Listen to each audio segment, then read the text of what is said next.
UGC के नए circular जिसमें इंटरव्यू के आधार पर ही एमफिल और पीएचडी में दाखिले को लेकर जो सर्कुलर जारी हुआ है उसके खिलाफ जेएनयू के छात्र यूजीसी के दफ्तर के सामने प्रदर्शन कर रहे हैं। आप मेरे कैमरामैन आपको दिखाएंगे कि काफी संख्या में छात्र जो जेएनयू के छात्र हैं वो यहाँ आए, वो प्रोटेस्ट कर रहे हैं। इन लोग की मांग है, इन लोग का कहना है कि पहले से ही इंटरव्यू के आधार पर भेदभाव होता रहा है और अब जो नया सर्कुलर आया जिसमें साफ साफ कहा गया है कि इंटरव्यू के आधार पर ही दाखिला होगा, इसी को लेकर छात्रों में गुस्सा है। और इन लोगों का आरोप है कि खासकर एससी, एसटी, ओबीसी, माइनॉरिटी और जो पिछड़ी जाति, जो वंचित तबके के लोग हैं, जो बहुजन समाज के छात्र हैं, उनके साथ भेदभाव होता है इंटरव्यू के आधार पर।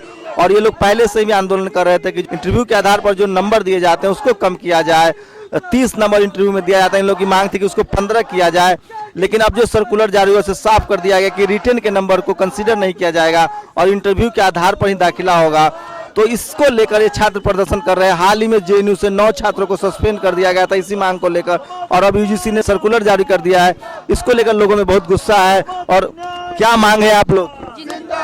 हम लोग की मांग है जो अमेंडमेंट है यूजीसी का जो नोटिफिकेशन आया है उसको वापस हो, और यूजीसी जिस तरीके से जेएनयू के वीसी ने जो 100% वाइवा इम्प्लीमेंटेशन की बात है, हम उसके खिलाफ हैं। तो उससे क्या आप लोग का क्या आरोप है, उससे क्या नुकसान होगा? सरकार अपने फैसले करती है? नहीं, देखिए सरकार अपने फैसले करती है। स्टूडेंट को अगर लगता है विरोध करना चाहिए, हम लोग इसलिए विरोध कर रहे हैं क्योंकि जो 100% वाइवा होगा उसमें तो सबके लिए होगा ना, उससे आप लोग को क्या दिक्कत है? सबके लिए होगा, लेकिन उसमें ये होगा कि जैसे टीचर्स का अगर किसी से नहीं बन रहा है, किसी के विरोध में है, तो वो टीचर के पूरे हाथ में चला जाएगा। कि वाइवा के नाम पर जातिगत भेदभाव होता है? बिल्कुल होता है। मैं संस्कृत सेंटर से हूँ और बहुत तरीके का भेदभाव होता है, जाति को लेके, कलर को लेके, आपका अंग्रेजी आता है नहीं आता है, मतलब हर तरीके से भेदभाव होता है। लैंग्वेज को लेके और भी तमाम तरीके के इश्यूज हैं जहाँ पे हम लोग विरोध करते रहेंगे। और अभी मेनली हमारा इशू यही है कि जो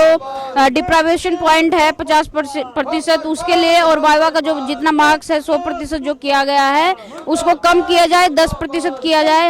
हम इसके पक्ष में हैं। तो देखिए ये छात्रा हैं, ये जेएनयू की छात्रा है, संस्कृत विभाग की छात्रा है। इनकी कह माने तो इंटरव्यू में जातिगत आधार पर, लैंगिक आधार पर, रंग के आधार पर तक जेएनयू जैसे संस्थान में भेदभाव होता है। आप कल्पना कीजिए कि देश के बाकी यूनिवर्सिटी में जाति के नाम पर किस कदर का भेदभाव होता होगा।